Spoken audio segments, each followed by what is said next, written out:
Okay, welcome back. இன்னைக்கு ஒரு புது யூனிட்ல ஸ்டார்ட் பண்றோம்.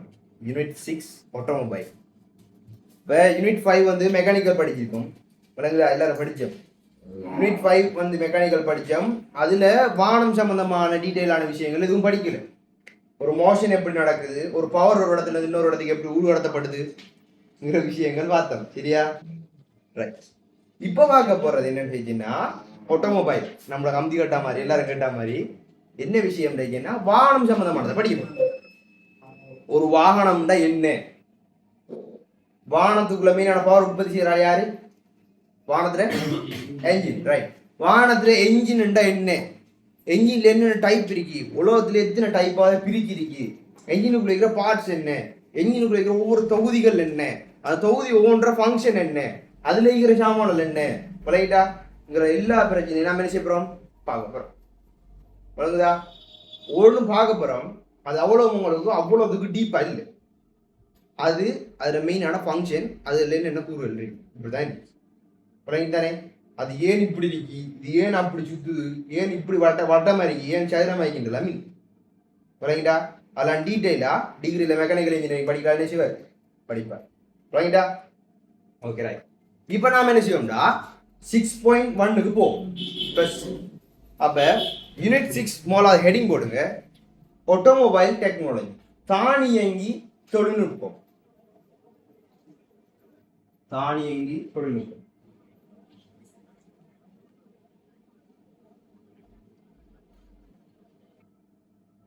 தானியங்கி தொழில்நுட்பம்.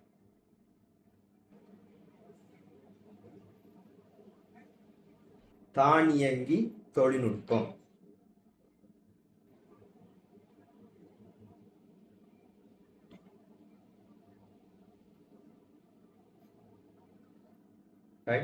யூனிட் 6 தானியங்கி தொழில்நுட்பம்.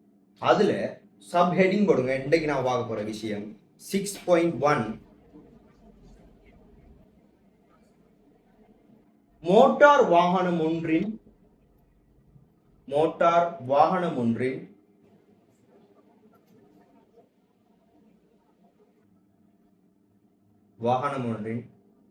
செயற்பாட்டிற்கு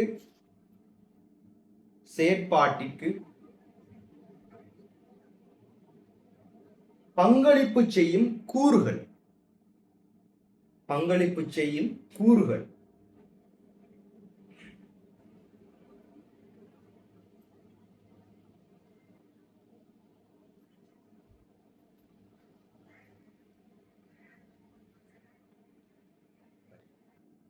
இப்ப விஷயத்துக்கு வர முடிஞ்ச எல்லாருக்கும் இப்ப கவனிங்க.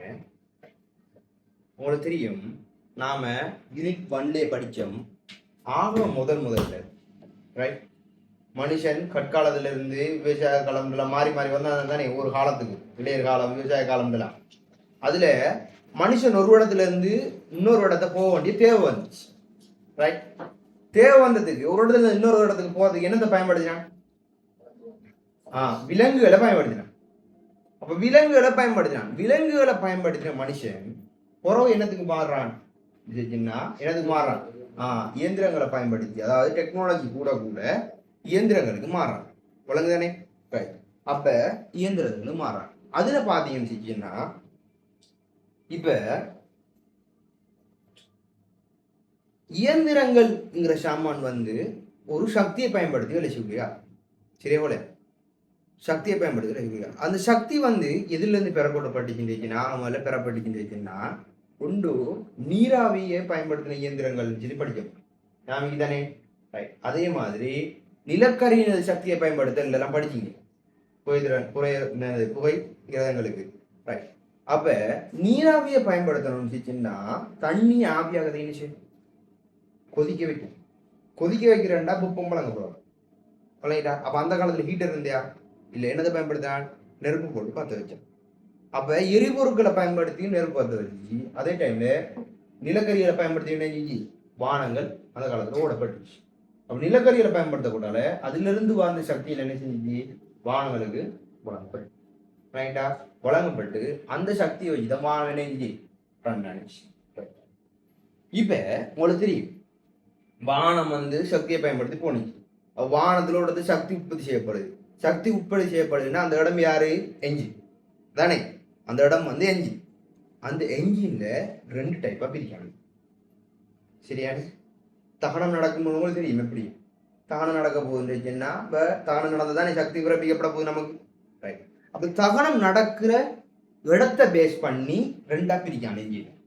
ஒன்று உத்தகன என்ஜின், ரெண்டும் அடுத்தது வெளித்தகன என்ஜின் சொல்லி பிறப்பிக்க வழங்குதா. இப்போ உத்தகன என்ஜின் அல்லது அகத்தகன என்ஜின் செஞ்சுன்னா யாருன்னு செஞ்சுன்னா முதல் பாருங்க. ரைட். ஃபர்ஸ்ட் இவ்வளோ வெளிப்பட்டு வரும் மக்களுக்கு முதல். ரைட். அப்போ முதலாவது பாயிண்ட் எழுது. முதலாவது பாயிண்ட் எழுதுங்க. ஆரம்ப காலத்தில்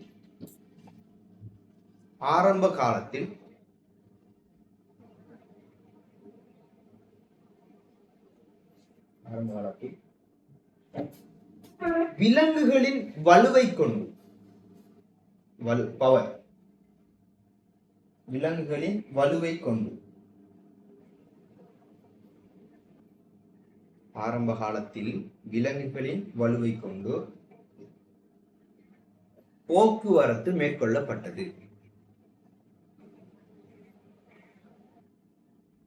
போக்குவரத்து மேற்கொள்ளப்பட்டது.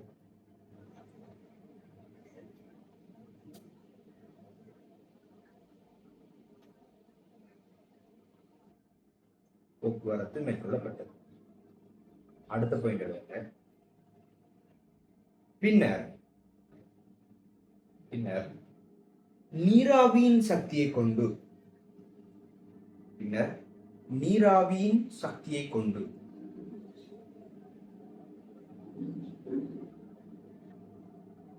பொறிகள் இயக்கப்பட்டு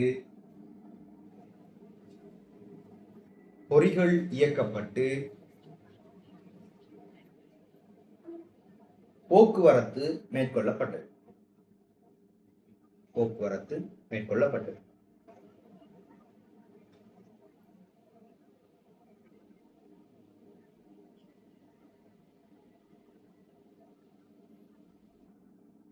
ஃபுல் ஸ்டாப் வச்சு தொடர்ந்து எழுதலாம். தொழில்நுட்பவியலில் மேற்கொள்ளப்பட்ட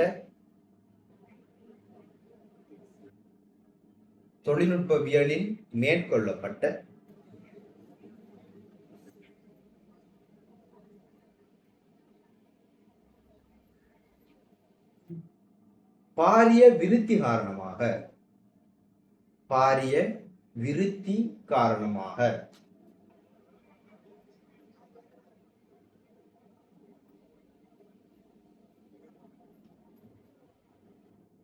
எரிபொருள் தகனத்தின் மூலமாக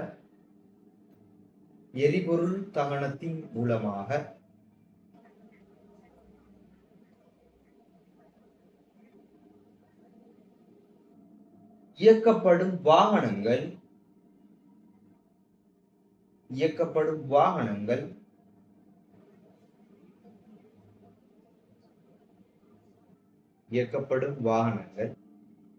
அல்லது தானியங்கிகள்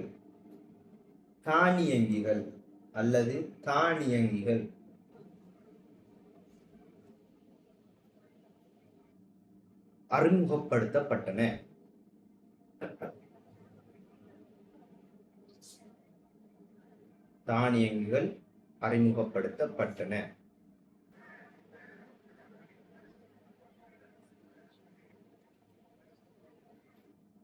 okay fine.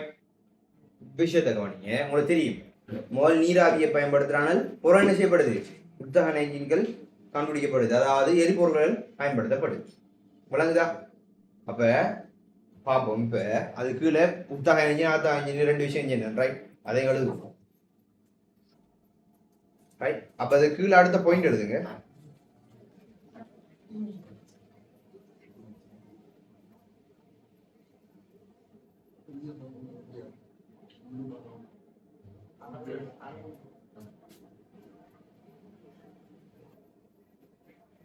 Okay. அகத்தான engine உத்தகன engine சொல்லி ஒன்று பார்த்தோம். அதாவது அது 2 ஒன்று இன்டர்னல் ரைட் என்ஜின். அடுத்தது 2வது வந்து புறத்தகன என்ஜின் சொல்லி பார்த்தோம். ரைட். புறத்தகன என்ஜின் அல்லது வெளித்தகன என்ஜின் சொல்லி பார்த்தோம். விளங்குதா? ரைட், இப்போ எழுதலாம், பாயிண்ட் எழுதுங்க. என்ஜின்களில்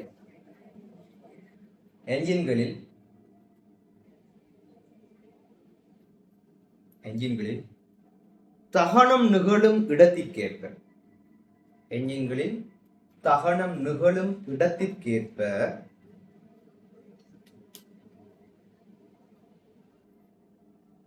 அவ்வெஞ்சின்கள்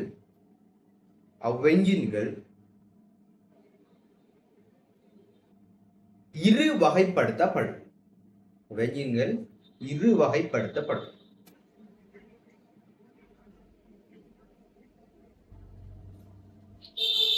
முதலாவது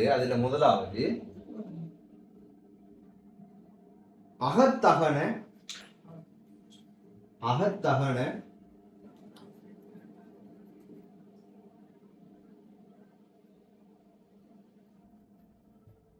அல்லது உத்தகன என்ஜின்.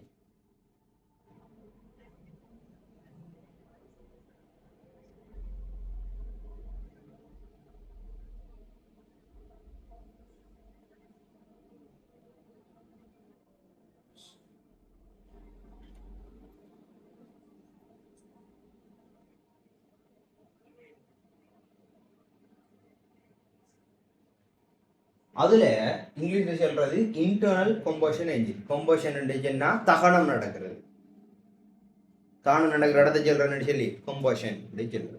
அப்போ முதலாவது இன்டர்னல் கம்பஷன் என்ஜின், பிராக்கெட்டுகள் ஈக்குவல் பக்கத்துல, ரைட். ரெண்டாவது புறத்தகன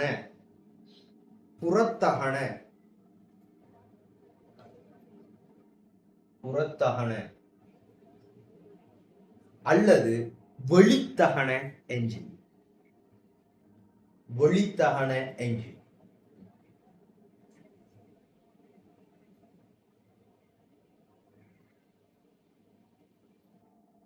எக்ஸ்டர்னல் கம்பஷன் என்ஜின்.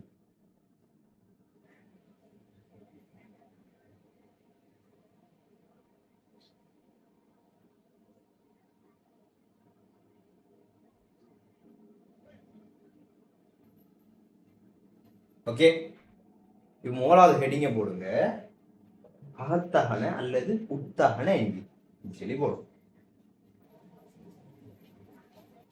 ஹெடிங்க போடுங்க, அகத்தகன அல்லது உத்தகன என்ஜின் சொல்லி போடும்.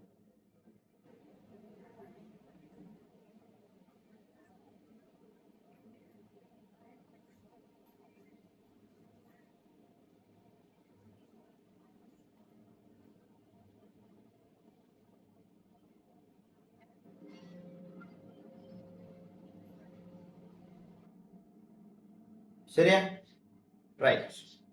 இப்ப அகத்தான என்ஜின்டா சிம்பிளா சொல்ற பாருங்க. உதாரணமா நம்ம இன்ஜினுக்குள்ள ஒரு சிலிண்டர் இறங்கிட்டு வைப்போம், எல்லாரும் கேள்விப்பட்டிருவீங்க, கண்ணால கண்டி இல்லாட்டியும் கேள்விப்பட்டிருவீங்க, ரைட். இப்போ உதாரணமா இப்படி எடுப்போமே, இது நம்மளோட ஒரு இன்ஜின்ல சிலிண்டர் தெளிவா, இது ஒரு குழாய், ஒரு இன்ஜினுக்குள்ள சிலிண்டர், ரைட்.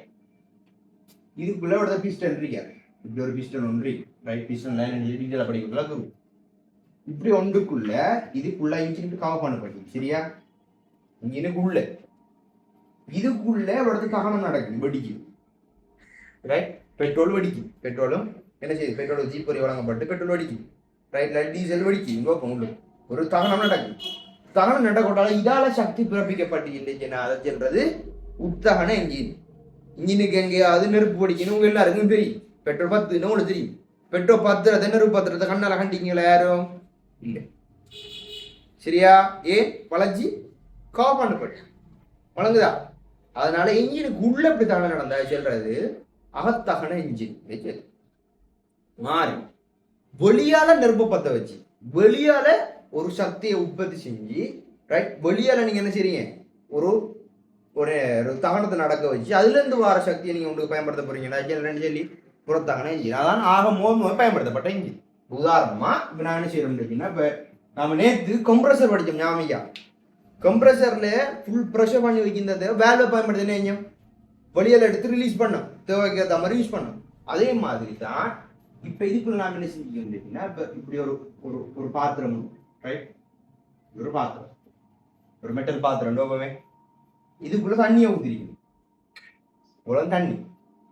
இதுக்குள்ள நான் என்ன செய்யறேன், நெருப்பை கொடுக்குறேன், பற்ற வைக்கிறேன், நிலக்கரியை போட்டு கறிகளை போட்டு என்ன செய்யறேன், எல்லாத்தையும் நான் போட்டு என்ன செய்யறேன், பற்ற வைக்கிறேன். பற்ற வச்சு நான் நெருப்பு என்ன செய்யும், பத்தினா என்ன செய்யும், சூடாகும். சூடானா நீர் வந்து என்னையா மாறும், கொதிச்சு நீராவியா மாறும். அப்ப இந்த நீராவி எல்லாத்தையும் என்ன செய்யும், இதுல போட்டு ஒரு வேலை போட்டு ப்ரெஷர் பண்ணி இடத்த மூடி வச்சுக்கிறோம். இப்ப நீராவி எல்லாம் எங்க நான் ஒரு பக்கத்துக்கு வெளியாகிறதுக்கு ஒரு ப்ரெஷர்ல அடக்கிட்டு இருக்குமா இல்லையா, அவ்வளவு ஒரு ப்ரெஷர்ல உள்ளுக்கிறீங்க தானே. அந்த ப்ரெஷர்ல உள்ளுக்கிறத நான் வேலை எடுத்து ரிலீஸ் பண்ண என்ன செய்யும், அந்த ப்ரெஷர் வெளியாகி போறத நான் இன்ஜினுக்கு எப்படி சக்திக்கு மாத்தி பயன்படுத்தணும், அதே மாதிரி அங்க உண்ட மெக்கானிக்கலுக்கு மாத்தி விட்டா சரியா, ரைட். என்னது நம்ம டிரான்ஸ்மிஷன் பண்ணி விட்டாச்சு, சக்தியை இன்னொன்றுல இருந்து இன்னொரு சக்தியை மாத்திட்டோம்டா சரி, ஊடு கடத்தினோம்டா சரி. பயன்படுத்தி வேலை செஞ்ச என்ஜின்கள் தான் ஆக முதல் பயன்படுத்தப்பட்ட என்ஜின்களாக இருந்துச்சு. உலகா அந்த என்ஜின்கள்ல இருந்த குறைபாடு என்ன இருந்துச்சுன்னா, என்ன ஒரு அனர்வு போட்டது ஏறி மோலாகி நீராவி வந்து தண்ணி ஆவியாயின்னு, தண்ணி ஆவியான ஆவி எங்க அனுப்புறோம், பொடியாலானே கொண்டு வரோம். பொடியால கொண்டு வரோம்னா எங்களான ஒரு பக்கத்துல இப்ப நம்ம வாகனத்துல சைலன்சருக்குள்ளால உள்ளுக்கு பத்தி முடிஞ்ச பெட்ரோல் வெளியாகிற மாதிரி நீராவி ஒரு பக்கத்துல வெளியாக தானே வரும். வெளியானுச்சுல தண்ணி என்ன செய்யுதுக்குள்ள குறை. அப்ப திரும்பி தண்ணி ஊத்துறதுக்கு ஒரு ஆத்து, தொடர்ந்து நெருப்பு போட்டிக்கிறதுக்கு ஒரு ஆத்து, கடும் பழமா காத்துச்சுன்னா நெருப்பு பார்த்த மாட்டோம் ஒரு பக்கம். இப்படி பிரச்சனை எல்லாம் வந்துச்சா இல்லையா. அட் த சேம் டைம் நம்ம என்ன நினைச்சு இதால வந்த வலுட அளவு மிச்சம் குறைவா இருந்துச்சு. கொஞ்சம் கொஞ்சம் கொஞ்சமா தான் மெல்ல மெல்ல மெல்ல மூவ் ஆகி போகும். பழைய ட்ரெயினில் அங்கே கண்டிப்பீங்க தெரியுமா, இப்படி ஒரு டயர் இப்படி ஒன்று இருந்துச்சுன்னா ரெண்டு கடையில் இப்படி ஒரு பொல்லு மாதிரி இருக்கும், இப்படி வந்து மெல்ல மெல்ல போகும் ரெண்டு டயர் கண்டிப்பீங்க தானே, ரைட். அதெல்லாம் வந்து நீராவியலை பயன்படுத்தி இயக்கப்பட்ட பழைய என்ன நம்மளோட ஒரு எல்லாம் இருந்துச்சு. வணங்கிட்டா ரைட். அதுல என்ன மிச்சம் ஸ்லோவா இருந்துச்சு. இதை விட்டு போட்டு இப்போ என்ஜினுக்குள்ள ஃபுல்லாக கவர் பண்ணி நாம பற்ற வைக்கணும். முள்ளுக்கு பற்ற வச்சோம்னா காத்தாடிச்ச நெருப்பு 100 மவுளுக்கு விட மாட்டான். தொடர்ந்து ஏற்கனவே டேங்க்ல இருந்து வந்து ஏறிக்க போகுது பெட்ரோல், அதுக்கு இன்னொரு ஊத்திக்கி வேணுமா விளங்குதா. அப்ப இதுல இருந்து வந்த பவர் அளவு கூட இருந்துச்சு, எரிபொருட்கள்ல இருந்து வந்த பவர் அளவு கூட இருந்துச்சு. அதனால என்ன என்ஜினாமே உத்தாகன என்ஜினை பயன்படுத்துறேன். நல்ல ஞாபகம் வச்சுக்கணும். இப்ப நாம தற்காலத்துல யூஸ் பண்ணப்படுறது உத்தகன என்ஜின், உத்தகன அல்லது அகத்தகன என்ஜின், சரியானே. ஆரம்ப காலங்களில் பயன்படுத்தப்பட்டது என்ன, வெளித்தகன என்ஜின். வெளித்தகன என்ஜினை முடிவு பண்ணப்பட்டு இதுல இருக்கிற பிரச்சனை தீர்க்கப்பட்டு உருவாக்கப்பட்டது தான் என்ன உத்தகன என்ஜின். இந்த உத்தகன என்ஜினை ஆக முதல் 1885ஆம் ஆண்டு சரியானே கண்டுபிடிச்சால்தான் கார்ல் பென்ஸ். விளங்குதா, கார்ல் பென்ஸ் தான் என்ன ஆக முதல் இந்த உத்தகன என்ஜினை கண்டுபிடிச்சார். உங்களுக்கு தெரியும் யாரு, 1885 கார்ல் பென்ஸ். இந்த கார்ல் பென்ஸ்ங்கிறவர் கண்டுபிடிச்சார். இந்த கார்ல் பென்ஸ் கண்டுபிடிச்சதை இன்னும் கொஞ்சம் முடிவை பண்ணி உத்தகன என்ஜினை இன்னும் கொஞ்சம் இதாக கண்டுபிடிச்சவர் யார் இருந்துச்சுன்னா நம்மளோட ஸ்போர்ட், சரியா கண்டுபிடிக்காது. அப்போ உங்களுக்கு விளங்கி தானே உத்தகன என்ஜின் என்ன அகத்தான என்ஜின் என்ன விளங்கி தானே, கிளியரா எல்லாருக்கும் ரைட். அப்போ உத்தகன என்ஜின் என்ன செய்யும், பழுது. உத்தகன என்ஜினுக்குள்ள பழுது, அகத்தான என்ஜினுக்கு விளக்கம் பழுது. ஓ என்ஜின் அமைப்பினுள்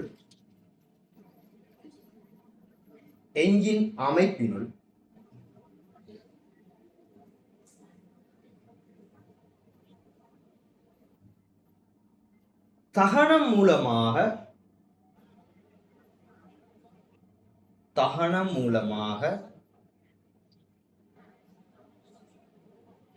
வலுவை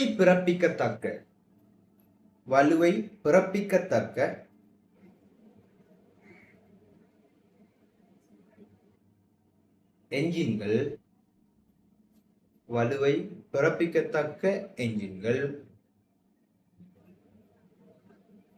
அகத்தகன என்ஜின்கள் எனப்படும்.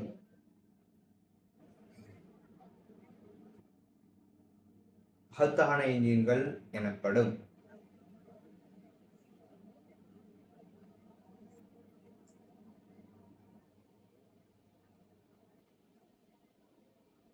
அதான் என்ஜின்கள் எனப்படும். இவ்வகை என்ஜினை இவ்வகை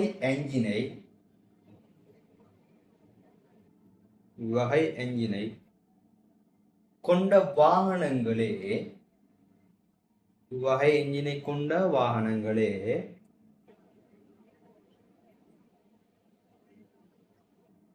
தற்காலத்தில் அதிகம் பயன்படுத்தப்படுகிறது.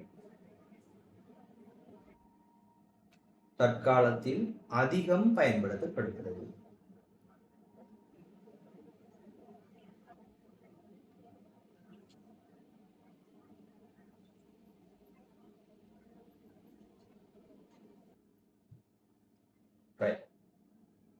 இது இன்னொரு விஷயம் உங்களுக்கு தெரியும். ஹெடிங் என்ன? ஆட்டோமொபைல், தானியங்கி தொழில்நுட்பம். தானியங்கி எவ்வளவு ஒரு தரம் நீங்க ஸ்டார்ட் பண்ணி விட்டால், ஒரு தரம் தகனத்தை நீங்க நடத்தி விட்டால், அதுக்கப்புறம் ஒவ்வொரு தகனம் என்ன நடக்கும்? ஓட்டோ நடந்துக்கு ஏறி ஒரு தரம் தான் நீங்க ஸ்டார்ட் பண்ணி விடுறேன். ஸ்டார்ட் பண்ணி விடுறது மட்டும்தான் உங்களோட வேலை. புறம் இன்ஜின் ஒன்றுல தொடர்ந்து இருக்கிறது யாரோட வேலை? என்ஜின்ல வேலை. விளங்குதா? தொடர்ந்து இருக்கிறது நீங்க ஏத்தல ஒவ்வொரு எங்க ஓடாலும் சரி, சகலத்துக்கு என்ஜின் ஒன்றுல இருக்கிறது யாரோட வேலை? என்ஜின் வேலை. அப்போ ஒவ்வொரு தரமும் அந்த இயக்கம் தொடர்ந்து நடந்துக்கே இருக்கா இல்லையா? தானா நடக்குதா இல்லையா? நம்ம ஒவ்வொரு தரம் நடத்துறோமா? ஒவ்வொரு தரம் ஸ்டார்ட் பண்றோமா? இல்ல, ஒரு தரம் தான் ஸ்டார்ட் பண்ணிடுறோம். இன்ஜின் ஒன்று பிஸ்டர் வேலை இருக்கா இல்லையா? அப்ப தொடர்ந்து அந்த வேலை நடக்கிறதுனால, தானாவே இயங்குறதுனால அதுக்கு பேரு தானியங்கி. விளங்குதா? அதனால் தானியங்கி தொழில்நுட்பம். அப்ப நம்மள படிக்க போற சகல பாட்ஸும் தானா ஆட்டோமேட்டிக்கலி இயங்கக்கூடிய பாட்ஸ். தானே? இப்ப ஹெடிங் போடுங்க, புறத்தகன என்ஜின். புறத்தகன என்ஜின். புறத்தகன என்ஜின்.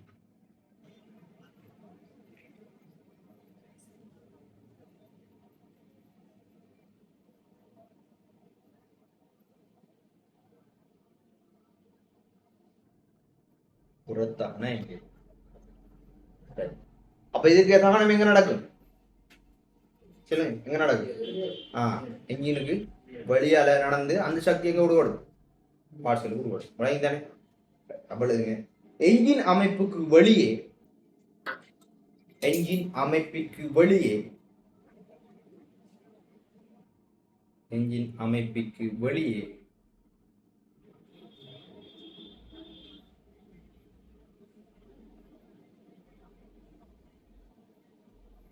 நடைபெறும் தகன செயல்முறை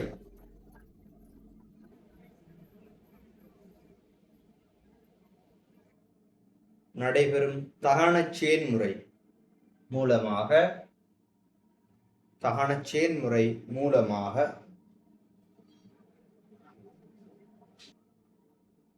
வலு பிறப்பிக்கப்பட்டு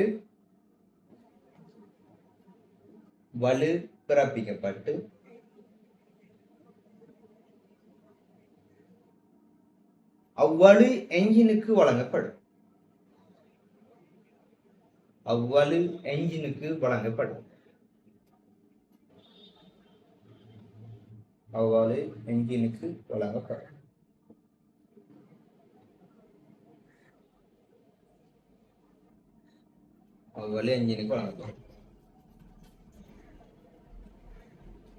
ஃபுல் ஸ்டாப் வச்சு தொடர்ந்து எழுதலாம். இவ்வகை என்ஜினை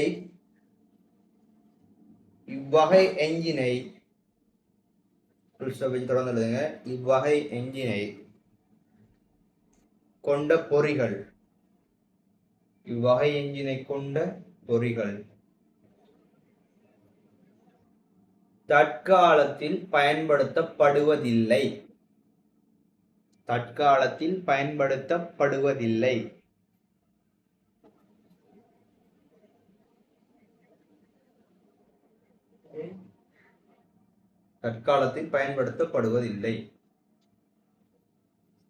ரைட்? ஓகே. அப்ப நீராவியை கொண்ட என்ஜின்கள் எப்ப பயன்படுத்தப்பட்டுச்சு? ஆரம்ப காலத்துல பயன்படுத்தப்பட்டுச்சு. ஓகே. இப்ப பாயிண்ட் எழுதுங்க உங்களுக்கு. ஆரம்ப காலத்தில்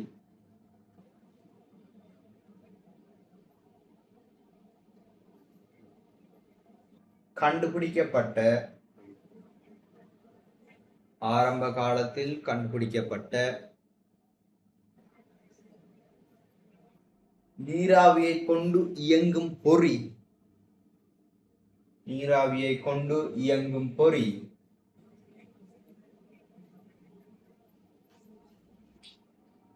புறத்தகன எஞ்சினை கொண்டதா? புறத்தகன எஞ்சினை கொண்டதா?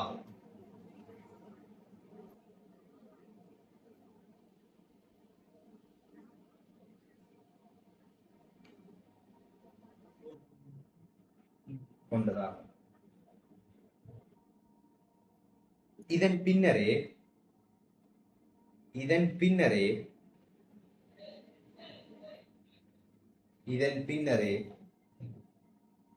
வாகன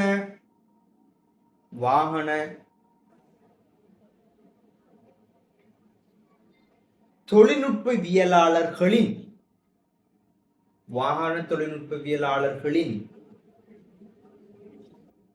கண்டுபிடிப்பினால்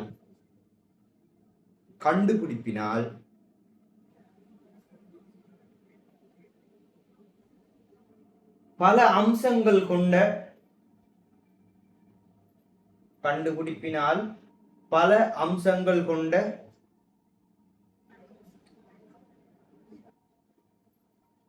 உட்தகன எஞ்சினை கொண்ட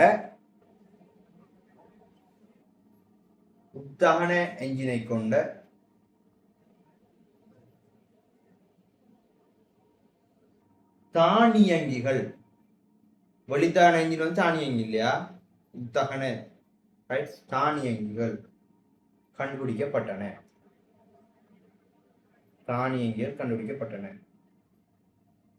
உத்தான எஞ்சின்கள் வந்து புறான் ஆட்டோமொபைல் நம்மள என்ன செய்து வளர்ச்சி அது இல்ல கண்டுபிடிக்கப்பட்டன. பிரகெட்டுகள் வெளியுள்ளீங்க கண்டுபிடிக்கப்பட்டன. பிரகெட்டுகள்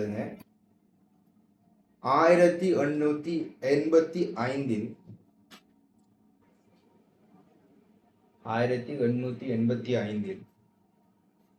கார்ல் பென்ஸ் என்பவர்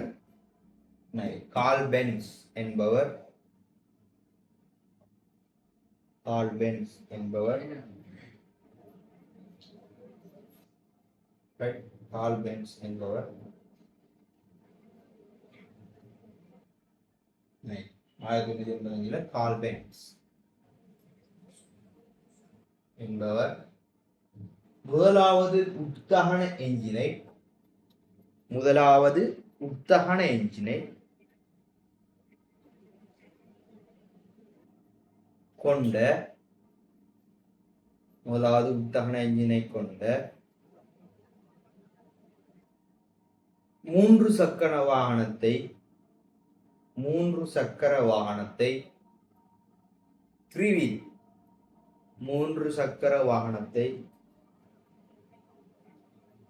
கண்டுபிடித்தார்.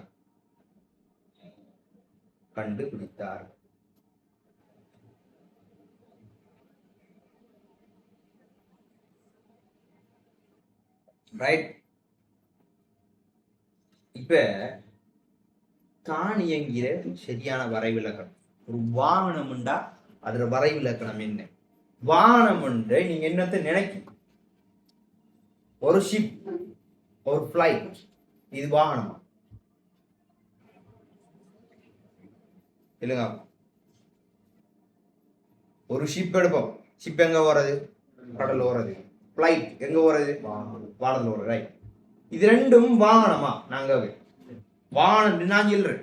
இதுல எத்தனை ஓமுங்க? எத்தனை இல்லைங்க? கையதுங்க ஓமுங்கிறாங்க. எத்தனை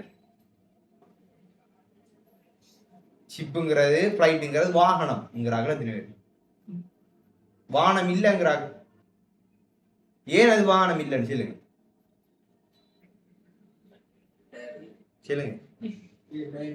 ஃப்ளைட் டயர் தான். ஃப்ளைட் வரும் தானே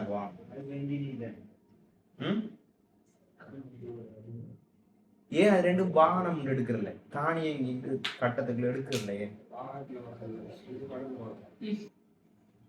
நல்லா விளையணும். ரைட்.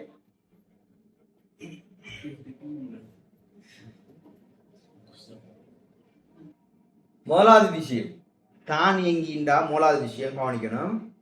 சாதாரண என்னது நம்மளோட பாதையில் பயணிக்கக்கூடிய ஆளாக இருக்கணும்.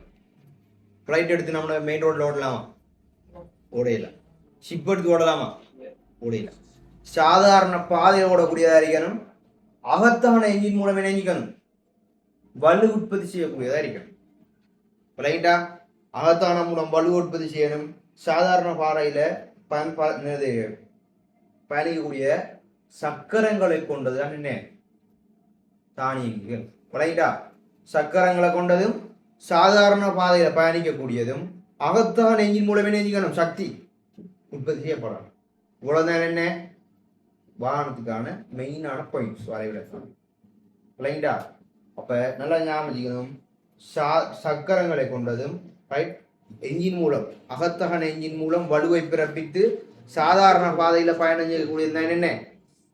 நம்மட என்னது என்ன ஆட்டோமொபைல். ரைட்? தானியங்கி கருத்து. ஓகே, அப்படிங்க தானியங்கிகள். தானியங்கிகள்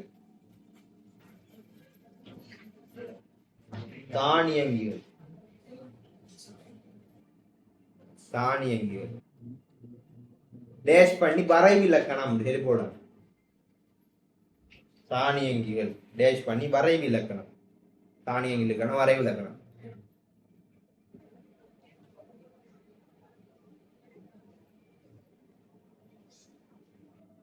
சக்கரங்களை கொண்டதும் சக்கரங்களை கொண்டதும்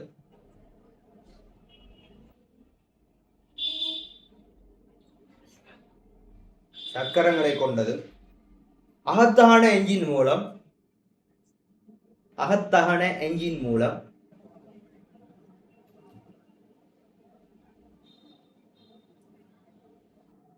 வலுவை பிறப்பித்து சக்கரங்களை கொண்டதும் அகத்தகன என்ஜின் மூலம் வலுவை பிறப்பித்து சாதாரண பாதையில்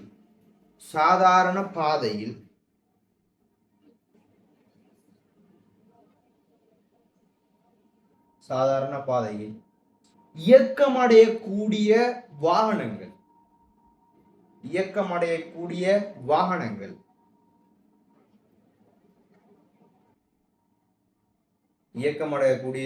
வாகனங்கள் தானியங்கிகள் எனப்படும்.